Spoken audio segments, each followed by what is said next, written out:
Bilang alamin. Terima kasih dokter. Mungkin bisa di-share screen terlebih dahulu.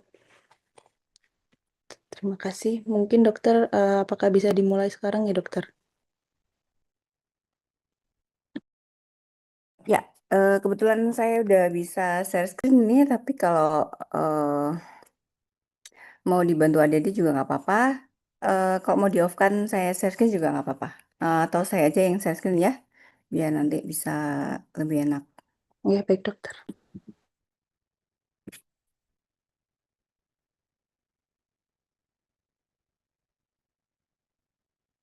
Bentar, mana tadi?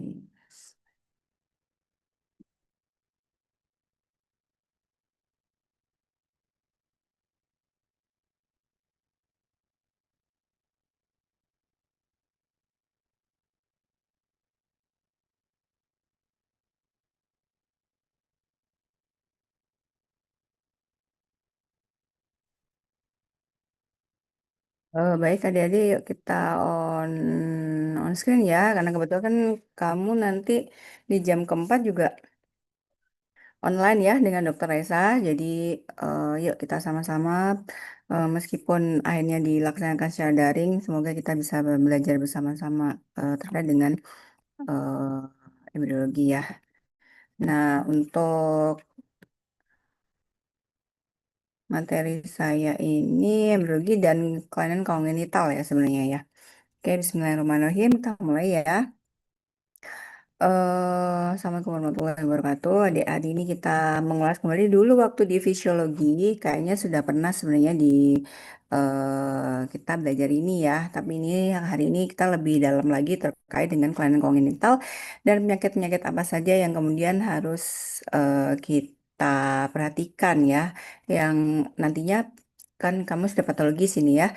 Jadi kalau misalkan gejala-gejala apa saja yang bisa ditimbulkan oleh kelainan penyakit kongenital. Karena untuk yang kelainan kongenital urinary ini seringkali tidak diketahui pada awal. Jadi dia hidden ya, jadi silent, sebagian asimptomatis. Jadi ya harus tetap kita masukkan dalam salah satu kemungkinan differential diagnosis kalau kita menemukan adanya penyakit-penyakit yang berkaitan dengan urinary system. Kita belajar dulu terkait dengan developmentnya. Nah, karena ini kita akan mengulas dua hal yaitu urinary ya, traktus urinary dan juga genital laki-laki. Nah, sesuai dengan prinsip perkembangannya, dua sistem organ ini berkembang bersama-sama ya. Dalam buku Langman Embryology dikatakan berasal dari intermediate mesoderm dan dia interconnective urinary dan genital system. Jadi dia selalu terkoneksi, pembentukannya bersama-sama. Sehingga salah satu kelainan di satu sistem organ ya salah satunya, maka biasanya berefek juga ke satunya lagi gitu ya, karena dia berjalan beriringan.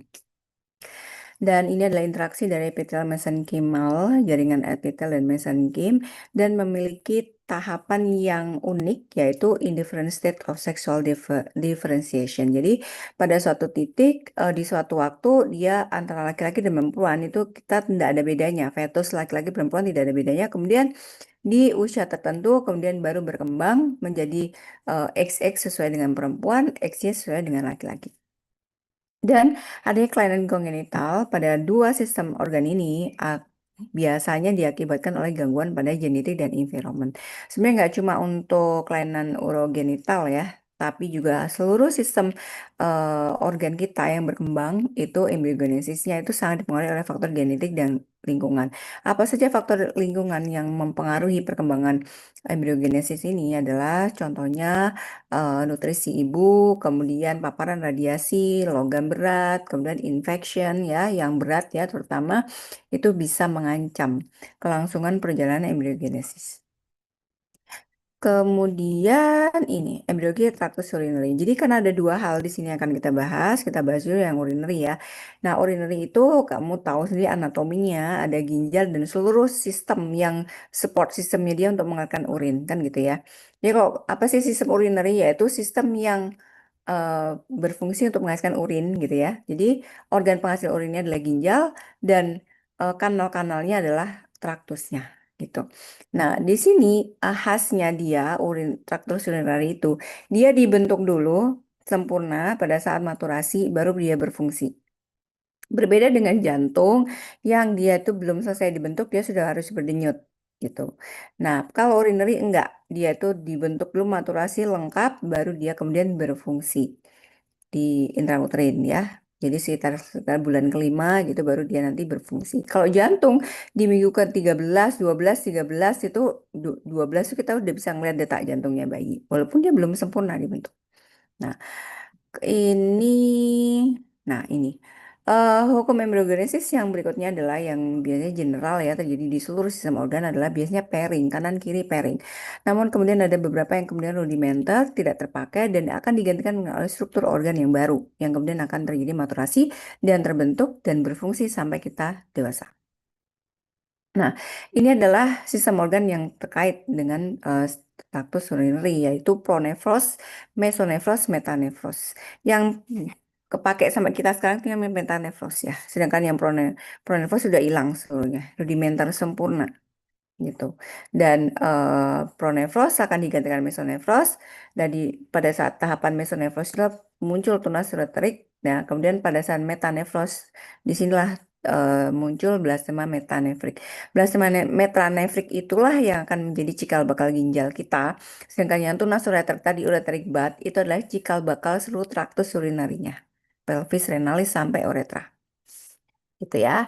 Nah, sedangkan yang pronefros sudah hilang semuanya, nggak ada sisanya sama sekali.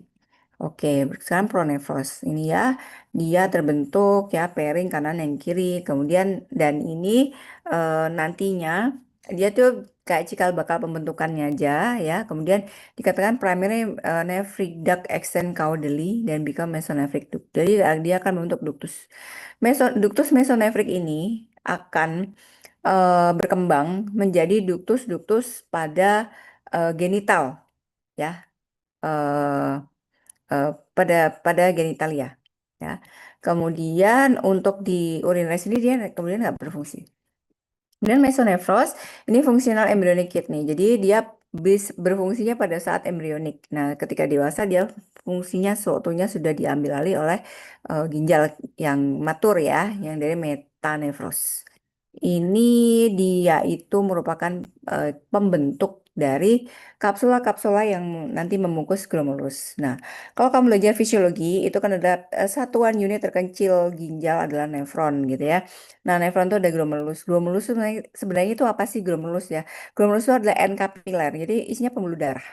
Nah, pembuluh darah itulah tempat darah kita mengalir ke ginjal, kemudian dia di situ terjadi proses filtrasi ya.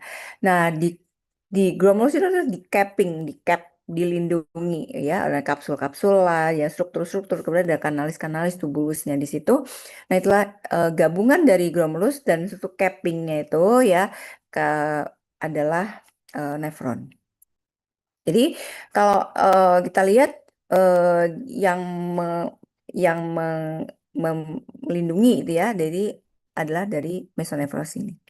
Glomerulus itu bumen kapsulnya ya. Nah, dan nantinya glomerulus itu kan kalau kamu lihat atlas ya, histologi bisa anatomi akan kelihatan tuh.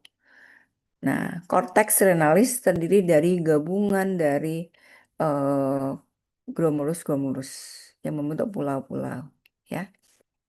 Nah, kemudian di ujung-ujung itu ada bersambung nanti dengan pelvic renalis. Nah, kita lihat gambarnya nanti. Ini udah ya. Nah, di suatu masa gabungan dari tiga sistem organ kita, genital, kemudian urinary dan juga digestivus bergabung menjadi kloaka sistem. Kloaka sistem itu sistem pembuangan pada janin ya, yang dia masih jadi satu. Nah, di akhir masa ya pada proses faturasi, maka ketiganya akan berpisah ya, lengkap, tidak ada tersambung satu sama yang lainnya sama sekali. Dan kalau ada koneksi antara ketiganya ini, satu dengan yang lain, itu namanya menyebabkan kelainan kongenital. Kamu bisa bayangin kalau misalkan bagian dari rektum tidak bermuara di anus tapi masuk ke vagina. Jadi ada fistula rektovagina. Maka sebagian feses akan keluar lewat vagina. Dan fistula rektovagina ada ada rektovesika juga ada. Jadi sebagian feses keluarnya lewat vesika. Eh, jadi fesesnya itu akan mencemari urin. Jadi seringkali ISK berulang ya, sepsis dan lain-lain. Nah itu kalau tidak tersegmentasi ya antara tiga sistem organ ini dengan baik. Kemudian ini mesonephric ductus ini akan berkembang ke bawah ya sebentar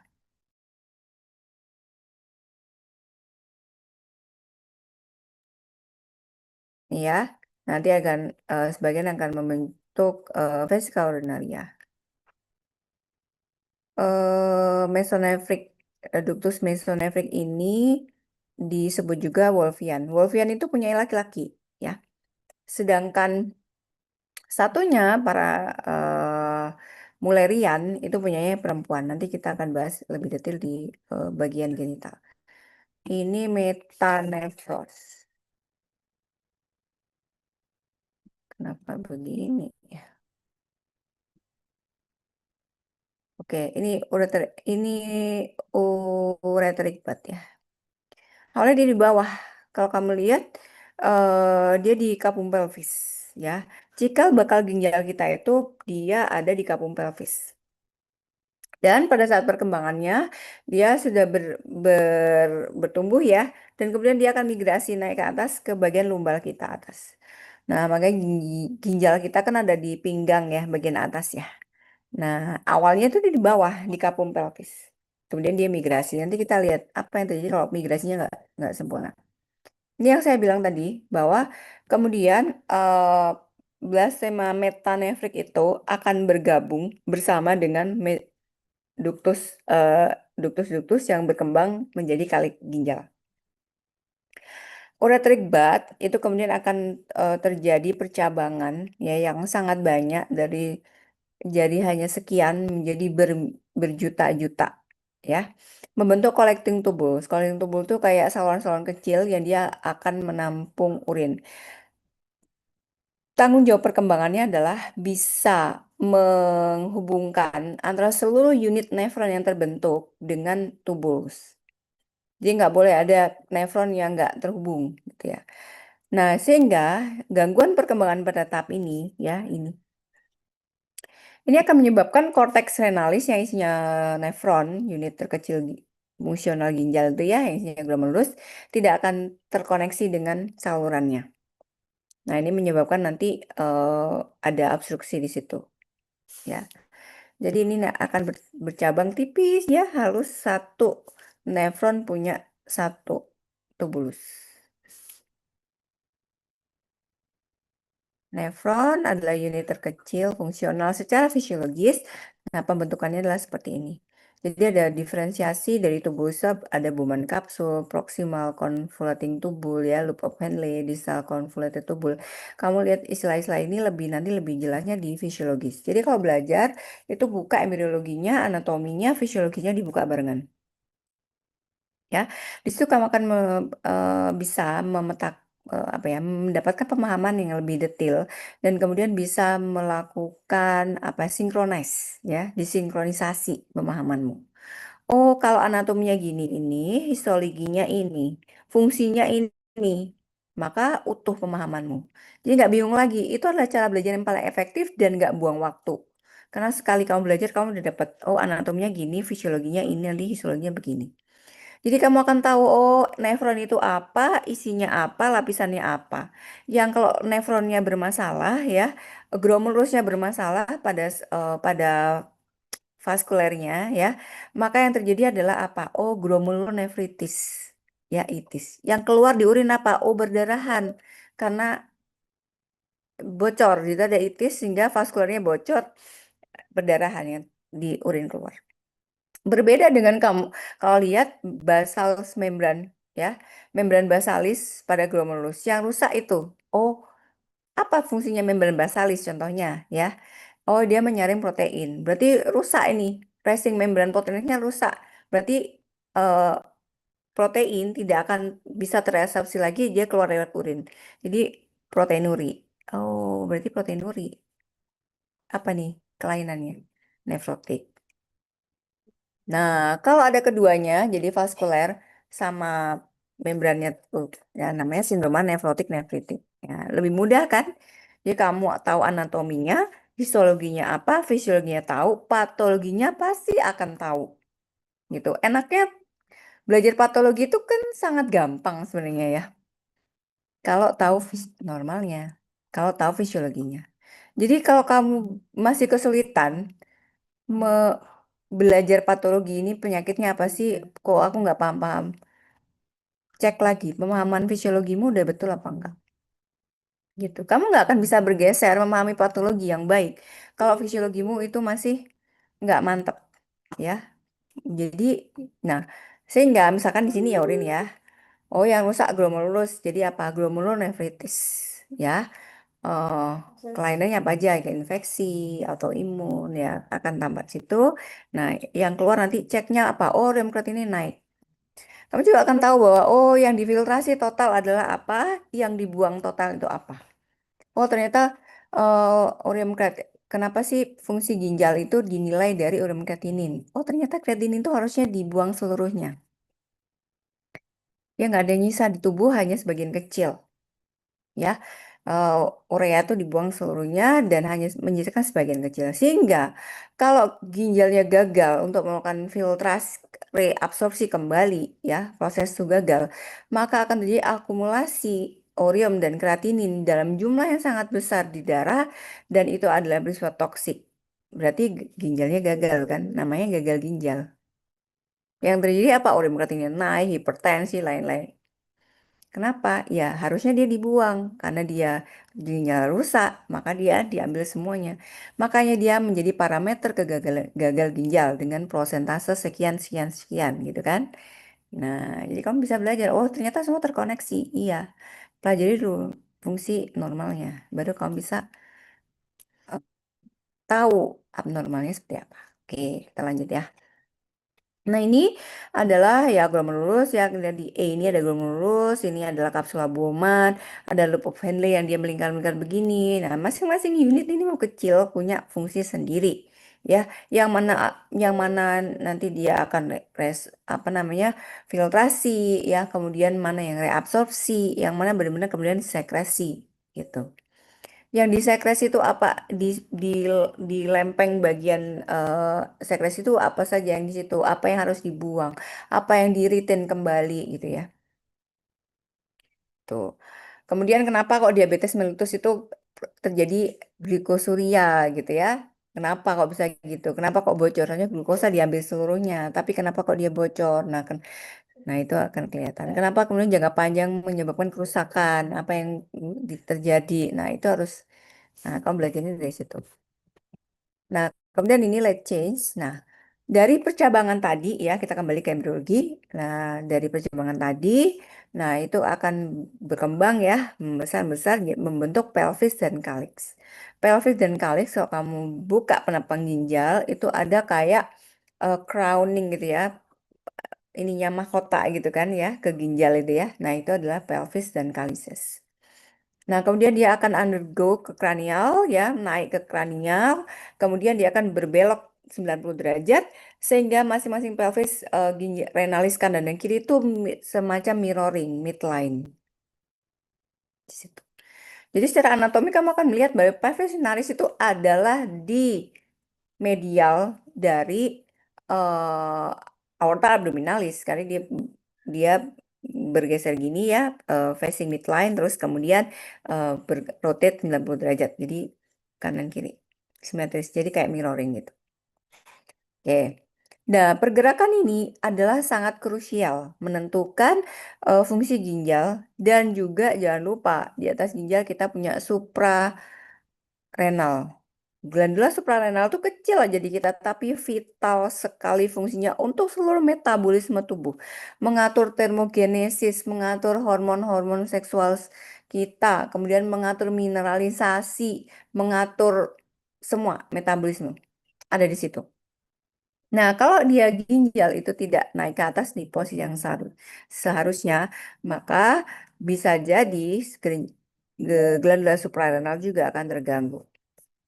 Nanti akan kita lihat efek jika glandular suprarrenal terganggu. Urogenital sinus ini ya, ini summary-nya bisa kamu lihat bahwa laki-laki dan perempuan itu berkembang side by side ya, jadi sama sebenarnya, kemudian berdiferensiasi menjadi organ-organ yang berbeda. Ini contohnya sinus urogenital itu kalau laki-laki berkembang menjadi uretra ya, yang uretranya penis, kemudian di perempuan jadi vagina. Ini cikal bakal pembentukannya sama. Ini sistem kloaka, nanti dia akan membentuk membran satu dengan yang lain dan berkembang mandiri ya masing-masing tanpa ada koneksi sama sekali. Itu hukum perkembangan yang normal. Kemudian bradle formation sama tadi juga dari mesonephric ductus yang kemudian berdiferensiasi ya. Ini oke, aja dia akan berkembang seperti ini ya. Dan kemudian ada trigonum bladder di situ dan dia akan juga ada ligamen-ligamennya nanti. Nah, juga ada di situ ada ductus mesonephric juga berjalan di situ ya. Nah, kalau pada laki-laki maka ductus mesonephric ini akan berkembang menjadi vas different ya, epididymis, hal-hal seperti itu. Nah, ini sekarang kita lihat abnormalitas dari sistem urinarinya dulu. Abnormal sistem urinary bisa kamu lihat itu ya. Nanti kalau di slide muka belajar lagi. Nah, ada agenesis. Agenesis itu nggak terbentuk. Seperti tadi pronefros jadi mesonefros, metanefros. Kalau agenesis berarti dia nggak terbentuk. Jadi antara pronefros itu nggak berkembang menjadi mesonefros. Apalagi kalau sudah nggak berkembang menjadi mesonefros, pastinya metanefros tidak akan terjadi. Jadi agenesis tidak terbentuk sama sekali, tidak punya ginjal. Kalau hipoplasi dia berbentuk tapi kecil. Nah, kecil ini bisa karena nutrisi, infeksi dan lain sebagainya. Ada lagi kista. Jadi bentuknya itu displasia. Displasia itu salah. Harusnya dibentuk korteks dengan tubulus-tubulusnya dan pelvis clenarisnya bergabung menjadi satu, tapi branching sama koneksi antara ini tadi tubulus-tubulus sama korteksnya tidak berjalan sehingga membentuk daerah-daerah kistik situ. Nanti ada gambarnya. Kemudian ada lagi supernumerary. Nah, ini terkait dengan jumlah. Jumlah itu yang dimau normal itu adalah pas. Kalau jumlahnya 2, ginjal ya 2. Kalau lebih dari itu, maka itu abnormal. Kemudian ureter juga gitu. Ada duplikasio dari ureter, jumlah ureter lebih dari 2. Memang kenapa kalau 2 harusnya lebih bagus gitu ya? Ternyata tidak. Karena menyebabkan struktur anatomi yang terganggu sehingga ada terjadi clutter eh, pada aliran urin sehingga menyebabkan resiko infeksi saluran kemih berulang. Kemudian juga ada horseshoe kidney, dia itu harusnya kan naik ke atas, memisah gitu ya satu sama lain, tapi dia bergabung, jadi nempelnya ginjal tapak kuda. Kayaknya nanti ada gambarnya. Kemudian ada pelvic kidney. Pelvic kidney itu adalah kalau si kidney-nya itu nggak naik ke abdomen, tapi tetap di kidney. Nah, kita tahu di bawah di pelvis itu udah penuh ya organ kita itu ya. Penuh apa? Penuh saluran digestivus ya, ada bladder. Nah, dia tertekan, tidak bisa berkembang dengan baik di situ, maka resiko adalah penipisan pada korteks dan menyebabkan gagal ginjal kronis juga. Nah, ini agenesis ginjal tadi ya, dia gagal pembentukan metanefros. Jadi di transisi antara pronefros ke mesonefros dan ke metanefros tidak terbentuk. Jadi nggak pernah terjadi metanefros sehingga ginjal yang matur tidak terjadi. Ini bisa macam-macam dan karena ginjal adalah fungsi termasuk organ vital ya dalam tubuh kita untuk homeostasis, maka jika ada kelainan ini dan tidak bilateral, maka letal. Jadi intrauter ini pun akan bayi tidak akan survive gitu. Dan kalau adalah salah satu aja ya unilateral, maka biasanya masih bisa berfungsi dan dikatakan bahkan ditemukan secara insidental. Jadi kok bisa insidental? Misalkan pada saat pasien ada nyeri perut ya, terus di USG, loh kok ginjalnya cuma satu kayak gitu. Ada kelainan-kelainan lain yang terkait ya. Jadi kadang nggak langsung kelihatan. Oke, populasi juga jumlah nefron berkurang karena tidak terbentuk dengan sempurna. Seringkali asimptomatis, biasanya adalah ada ISK berkurang ya, berulang atau hipertensi, reflux dan lain sebagainya. Kemudian displasi, ini gambaran displasi, adik-adik, gangguan. Displasi salah, terbentuknya salah. Jadi akhirnya menyebabkan kista-kista. Kista-kista isinya apa sih? Biasanya isinya malah urin ya. Habis itu nggak terkoneksi dia antara korteks renalis sama tubuh sumber nggak terkoneksi membentuk kista-kista. Nah, kista-kista ini adalah menyebabkan korteks renalis kita ginjal itu tipis dan tidak berfungsi dengan baik. Jadi kalau gini kan unit penyaringannya jadi nggak ada. Nah, orang-orang dengan kista ini ada macam-macam, ada yang multikistik, ya autosomal dominan, ada yang resesif, ada yang infantil. Kalau infantil itu dia diketahui cepat ya, tapi kalau yang adult itu bahkan dikatakan pada dekade ketiga keempat, ada yang bahkan baru ketahuan. Kemudian ini oropati kongenital, kalau udah oropati maka itu traktusnya. Ini malformasi traktus urinarius ya, saluran-salurannya.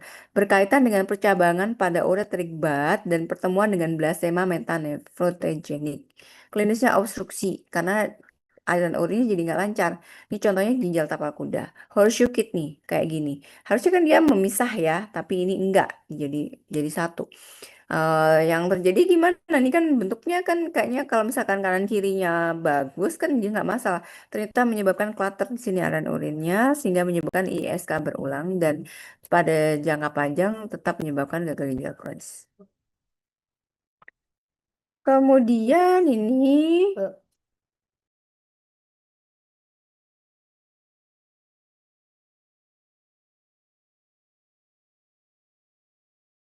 oke saya lanjutkan. Ini obstruksi.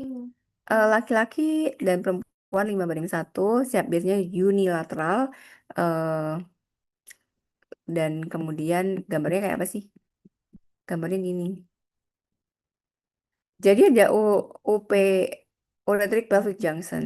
Jadi si ureter itu menyempit ya, salurannya menyempit. Nah, kalau kita misalkan kita jalan gitu ya dari kamu dari mana? Dari kampus tuh mau ke Batu gitu ya. Ternyata ada karnaval tuh di daerah sana, di daerah UMM Dum sana ada ini, ada rame-rame. Kan di sana clutter ya, macet kan. Maka akan jadi di sini. Sama. Kalau ini adalah menyempit, ya di sini ada obstruksi, maka yang terjadi adalah penumpukan urin di bagian proksimal. Kamu bisa bayangkan kalau ada penumpukan urin yang tidak lancar turun ke bawah di bagian proksimal dari segmen yang menyempit, yang terjadi adalah makin melebarnya traktus urinari yang bagian proksimal. Makin melebar, yang terjadi adalah pelvis renalisnya makin melebar, bahkan nanti akan mendesak korteks renalis normal, sehingga jumlah nefron dan unit terkecilnya akan berkurang karena kepepet ya, gitu. Hanya menipis, dan ini sangat linear dengan manifestasi klinis. Makin berat obstruksinya, hidronefrosisnya makin berat, maka gagal ginjalnya pun akan makin berat, karena unit nefronnya jadi nggak berfungsi, sementara produksi urinnya kan terus. Yang dilakukan pada saat ini, kondisi seperti ini adalah direkonstruksi. Ya, adik-adik, prinsip gangguan kelainan atau kelainan kongenital atau gangguan struktur tidak mungkin bisa membaik dengan obat-obatan. Gangguan struktur diperbaiki dengan gangguan struktur gitu ya, yaitu ke dokter bedah ya. Jadi kalau misalkan ada mesin ya, mesinnya rusak fungsinya, fungsinya yang misalkan olinya diganti dan tapi kalau sudah strukturnya yang rusak berarti kan harus diganti. Ya kan spare partnya yang diganti sama organ ini persis seperti itu analoginya. Jadi kalau seperti ini ya udah direkonstruksi, dilebarkan dan dipasang stent di situ. Ini sama juga menyebabkan hidronefrosis kedua terbanyak setelah UPJ ya, ulcerative pelvic junction. Gejala klinisnya ada massa di abdomen karena di situ ada hidronefrosis, tentunya ada ISK, piuria, hipertensi dan gagal ginjal sama ya. Enaknya belajar ini adalah ada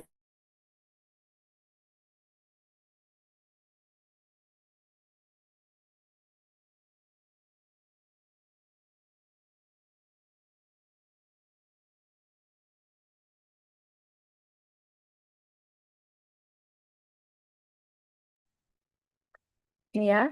Jadi sama-sama obstruksi apapun akan menyebabkan gangguan yang sama. Jadi kamu nggak usah bingung. Klinisnya masih sama, cuma variasi struktur yang bermasalah yang berbeda.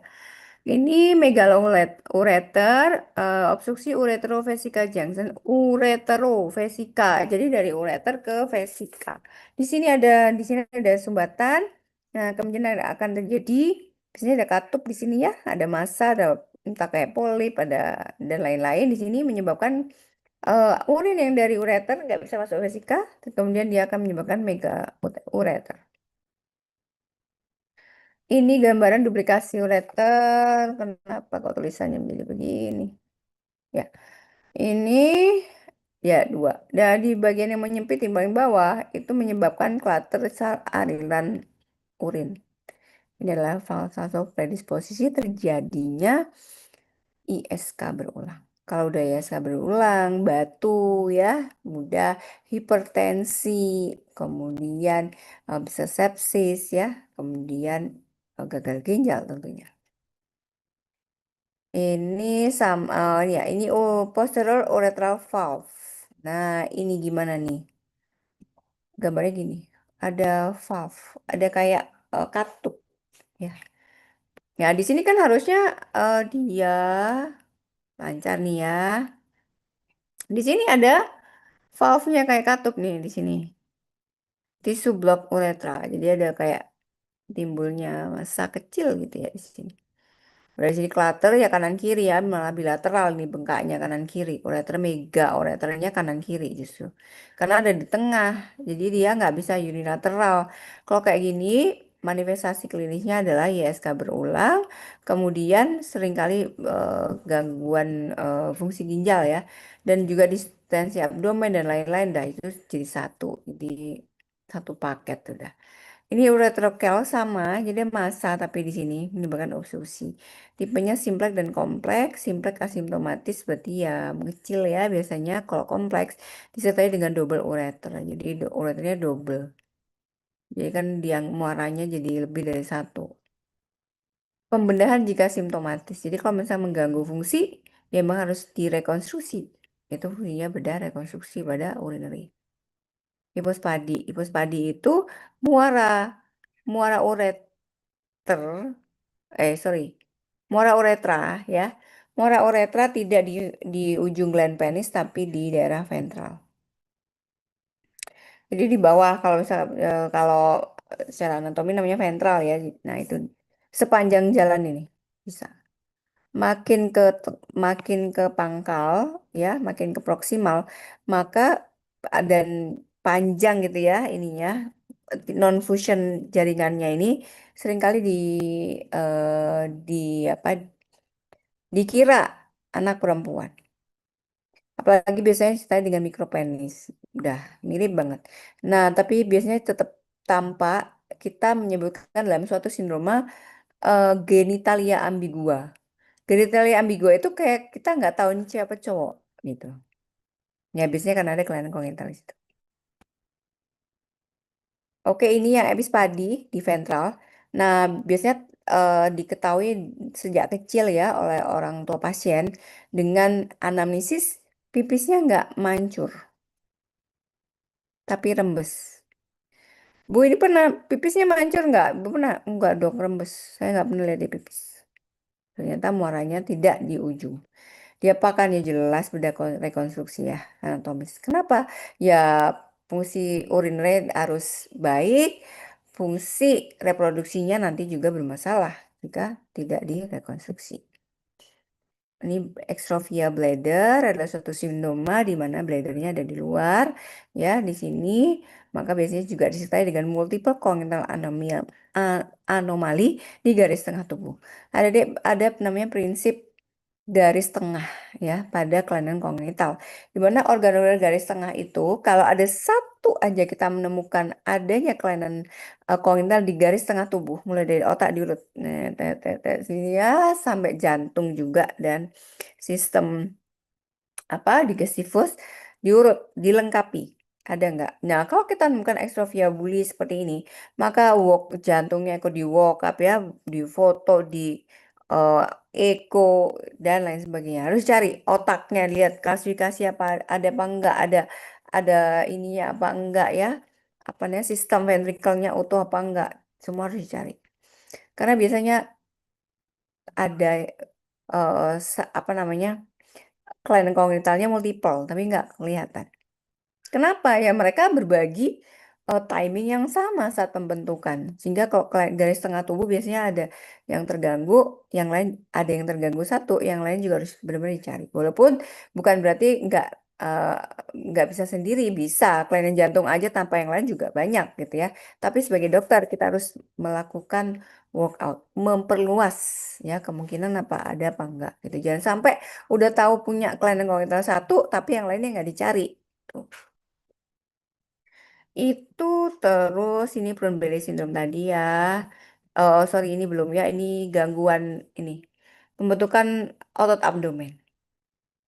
Biasanya juga nggak cuma otot abdomen yang bermasalah, tapi seluruh muscle sistemnya juga weak. Ya, anak-anak ini adalah anak-anak yang kelainan anomali berat yang biasanya wajah juga bisa dysmorphic ya dan lain sebagainya. Ya, ini biasanya eh, hasil dari ya macam-macam ya, infeksi ya. Kemudian yang paling banyak itu adalah malnutrisi dan infeksi yang dapatan ya, terlepas dari gangguan genetiknya. Ini gambarannya. Tadi agenesisnya kecil memang nggak terbentuk ya, tapi kalau dia masih unilateral aja, bisa sih nggak apa-apa karena satunya masih mengkompensasi. Kemudian supernumerary kidney, jadi yang paling ini ya, yang paling kanan itu double itu. Nah biasanya eh, akan menyebabkan hipertensi justru ya, karena tekanannya meningkat di situ. Kemudian hipoplasi, dia bisa bertumbuh tapi tidak sempurna, kecil ya.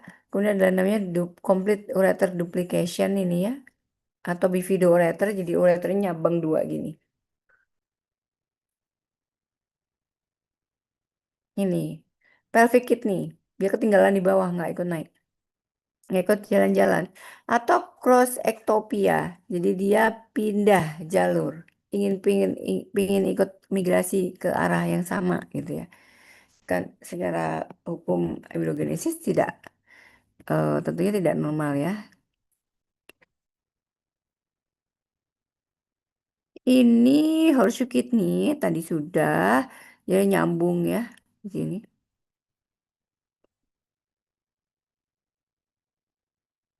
Oke, sekarang genital. Genital ini develop in conjunction with urinary system ya, mirip apa persamaan ya ininya, dan early development dari laki-laki dan perempuan itu mirip, ada in different stage aja atau in different pace. Gametogenesis ini spermatogenesis dan oogenesis. Baik laki-laki perempuan memiliki step yang sama di sini yaitu gametogenesis. Dan eh ada ini ya. Jadi eh perbandingannya sama perempuan. Jadi ovari sama testis. Kalau ovari kalau lihat nanti dia amorf gitu ya. Jadi ya kayak pulau-pulau akan menghasilkan satu ovum satu kali dalam setiap tahap ovulasi yang akhirnya bisa dirilis. Sedangkan kalau yang laki-laki dia kayak bentuk jaringan-jaringan gitu ya. Di sini akan mengalir spermanya dan dia akan diangkut ke vas deferens. Kemudian ini sama sih, nah ini perkembangannya. Kita punya dua duktus, mesonefrik dan paramesonefrik. Paramesonefrik punyanya yang perempuan. Mesonefrik atau Wolfii punya laki-laki. Sedangkan paramesonefrik atau Mullerian punyanya perempuan. Dan masing-masing akan berkembang sesuai dengan tugas perkembangan masing-masing dan tidak saling mengintervensi tentunya karena ya memang laki-laki berkembang sini, perempuan berkembang sini. Apa yang menyebabkan itu nanti kita baca. Kemudian ini laki-laki ya. Begitu eh, ad- fertilisasi, maka itu kita masih belum bisa tahu organnya apa secara USG. Tapi kromosomnya kan udah jelas ditentukan dari awal ya, XX atau XY. Ya, dalam Al-Quran juga dikatakan laki-laki is laki-laki, perempuan is perempuan. Jadi tidak ada in between. Ya, jadi kalau ada in between itu termasuk pathological or disorder or disease. Ya, nanti akan kita lihat apa saja contoh-contoh dari disordernya. Di Al-Quran hanya mengakui laki-laki dan perempuan. Ya memang iya, yang normal begitu, kan gitu. Nah, Sehingga begitu kromosomnya adalah XY dan dia akan merilis namanya DXRY gene XRY gen XRY di rantai Y, maka di situ kode penyandi terbentuknya organ seksual sekunder laki-laki akan di launching gitu. Di launchingnya itu akan mengembangkan eh, organ-organ yang memproduksi testosteron, salah satunya adalah testis itu ya. Testosteronnya makin banyak dan akhirnya dia akan makin berkembang. Jadi satu dan lain ini saling terkait sequence. Nah, begitu juga udah XY, maka akan dirilis MIS, Mullerian Inhibiting Substance. Jadi Mulleriannya nggak boleh tumbuh, nggak boleh tumbuh. Jadi diinhibisi, ditekan pertumbuhannya. Yang tumbuh hanya laki-laki, gitu. Nah, ini tesis development dengan ekspresi dari testosteron, maka setelah tadi dari XRY gene itu kemudian merilis protein-protein penyandi ya, maka berkembanglah organ-organ di bawah komando nih, komandonya si apanya XRY gene itu. Nah, salah satunya adalah testis yang kemudian dia akan menghasilkan testosteron dan dia akan kemudian sangat ya berfungsi untuk nanti menyiapkan untuk reproduksi ini. Ini oke kita baca ini. Mesonephric duct develop in male.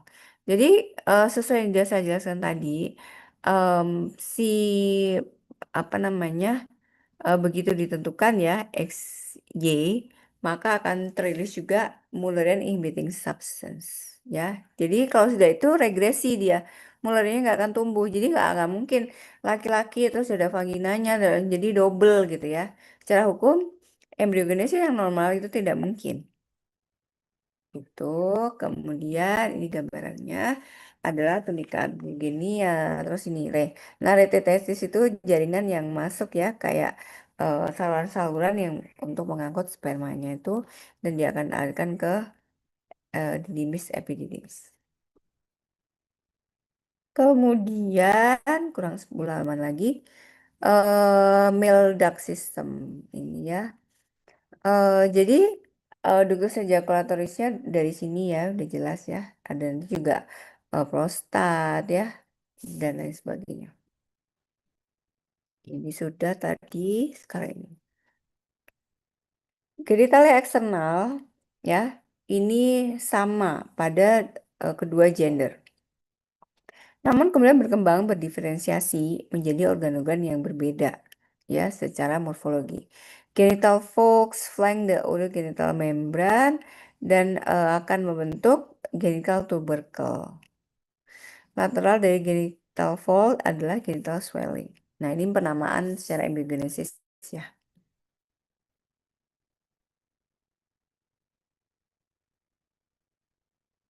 Kemudian ini di bawah komando testosteron juga ada elongasi dari falus. Kemudian di sini eh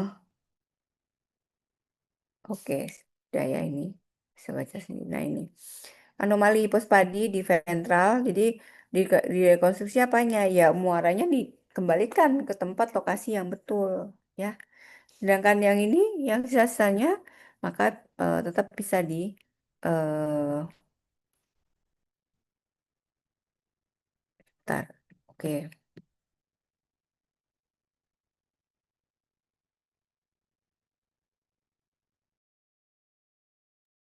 oke, sebentar ya.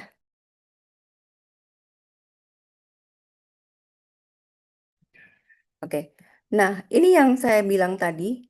Bagaimana dengan CVR ini? Nah, pada saat lahir, CVR ini seringkali dipikir perempuan karena dia punya celah yang lebar, jadi kayak vagina. Nah, ini namanya genitalia ambigua. Nanti akan direkonstruksi, ditutup ya, uretranya akan dikembalikan di ujung, di tepat di ujung dari penis. Ini ada lagi juga ini. Jadi di antara rongga abdomen sampai ke pelvis itu harusnya dia tutup ya, tertutup dan ini ternyata ada celah di sini. Sehingga akan menyebabkan ada celah dan ini bisa menyebabkan hernia di sini. Jadi masuk nih ususnya ke dalam kantong skrotum.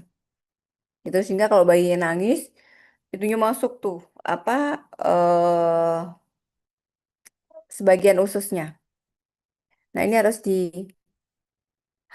dioperasi. Adik-adik, prinsipnya harus dipegang ya. Jadi kalau nanti dapat pasien, kalau kelainan kognital tuh dia apa kan nanti sembuh sendiri nggak bisa. Kelainan struktur itu ya nggak akan bisa berubah kecuali direkonstruksi. Karena ini apa tidak terbentuk. Kalau tidak terbentuk ya udah harus dijahit dirapikan. Berbeda dengan hernia orang dewasa ya. Orang tua-tua tuh juga bisa hernia. Kenapa? Udah lemah, jebol ya. Tapi dia ada gitu. Tapi dia ada, tapi dia jebol. Akhirnya dikuatkan lagi, dikasih lapisan biar memperkuat. Gitu. Sama-sama dioperasi, tapi berbeda ininya. Kalau bayi, ya nanti bisa membaik ya dok, kita pakai alternatif dulu dan lain kasih obat. Gimana caranya menumbuhkan struktur? Kalau sudah lahir final gitu ya, maka kelainan kognital tidak akan bisa diperbaiki kecuali direkonstruksi. Udah itu. Jadi kalau kita berikan edukasi terus ya alternatif dulu dan lain-lain. Ada yang bisa ditunggu ya seperti hernia umbilikalis ya kecil nanti sering dengan rongga abdomennya dia membesar ya maka secara relatif dia akan retracted itu bisa ya. Tapi kalau sudah yang lebar makanya di USG dulu yang ini kemudian kalau celah defeknya lebar udah nggak mungkin untuk ya malah salah-salah ususnya kecepit jadiin kanker rata. Nah, ini kegawatan. Nah, ini adalah sex determination. Jadi ketika dia sudah fertilisasi kan sudah ditentukan nih XX apa XY. Maka kromosom Y itu akan merilis X dan Y gene. Nah, melakukan tesis determining gene DNA binding protein, dia akan mengeluarkan seluruh protein penyandi untuk perkembangan organ seksual sekunder. Ini ya. eh dan kemudian akan merilis juga MIS itu tadi ya, mengenai inhibiting substance. Sehingga kalau sudah Y kromosom, maka ya konsekuen satu lajur ke bawah adalah organ laki-laki. Sedangkan kalau nggak ada XY gene ya perempuan. Apakah keseluruhan proses ini selalu berjalan dengan baik? Nggak juga. Bisa nggak dalam satu individu ada dua genitalia? Ada juga. Ya, itu adalah kelainan. Nah, ini adalah indifferent structure yang awal ya, ketika dia belum berubah, dan kemudian ini derivatif laki-laki dan perempuan. Jadi kalau kamu baca side by side, laki-laki dan perempuan itu memiliki cikal bakal embryogenesis yang sama, dan kemudian dia disandi atau dikode sesuai dengan kromosomnya. Ya, itu kelainannya seperti ini. Nah, ini genitalia ambigua contohnya. Nah, genitalia ambigua itu eh dia ini nggak tahu eh laki-laki atau perempuan karena ada crossover ya. Jadi X with short arm dari Y. Jadi ini kelainan genetik. Ini disorder ya, kelainan genetik di mana Y-nya kecil dan dia tidak berfungsi sempurna sehingga mungkin rilis hormonnya juga nggak baik sehingga di sini ada true hermaphroditic. Jadi baik ovarian dan testicular tissue-nya ada pada pasien ini. Nih, namanya hermaphroditism ambiguous external. Jadi ini di luar ini apa ya? Nah, terus gimana cara yang kita menentukan ini? Menolong pasien-pasien seperti ini, tentunya dengan genetic mapping, kromosom mapping dulu. Mana yang lebih dominan dan kemudian nanti kalau misalkan laki-laki ya udah nanti terapi hormon. Ya, di substitute ya. Gitu. Kemudian ada male pseudohermaphroditism, ini juga 46XY ya. Kalau yang ini XX ya, ini. eh ini mix sama. Nah, ini adalah inadequate testosterone atau abnormal dari MES production. Jadi dia laki-laki, tapi produksi MES-nya nggak bagus. Sehingga genital perempuannya terbentuk. Ada nggak ada? Ada pasien-pasien seperti ini.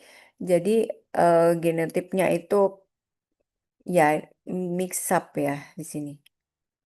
Kemudian ada female pseudohermaphroditism, ini overproduction dari androgen, dia maskulinisasi dari genitalia.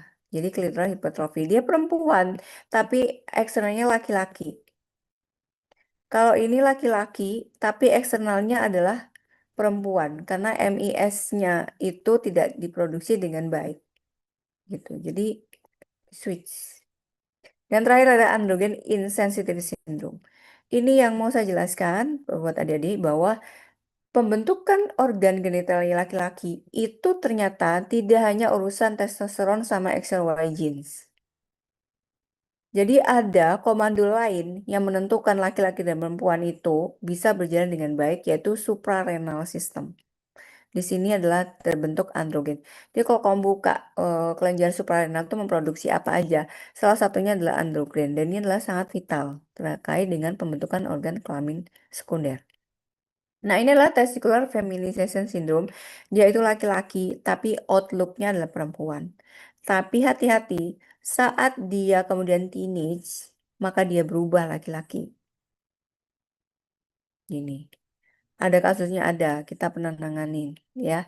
Jadi dia lahir ya, dan kemudian namanya juga perempuan, pakai rok dan lain-lain. Tapi ketika prepuberti lain-lain orang tua kok anakku nih kok mulai tumbuh jakun ya, kemudian suaranya pecah gitu, terus diperiksakan. Ternyata memang laki-laki. Bagaimana kita mengatasi ini? Tentunya di hal-hal ini ya adalah kombinasi ya, tergantung waktu ditemukan. Kalau dia masih fase anak, maka dipegang oleh dokter anak, konsultan endokrinologi, kemudian juga pediatrik tumbuh kembang ya, psikiater pediatrik, kemudian dokter urologi, bedah plastik ya, dan banyak lagi ya eh, apa ekspertis dan menangani pasien ini. Nah, waktu itu kemudian dia eh, dicanangkan untuk rekonstruksi, kemudian dikonseling macam-macam dan pindah kota. Jadi dia kayak bikin identitas baru. Anak-anak seperti ini tuh benar-benar berubah identitas ya, sesuai dengan ya normalnya adalah eksi.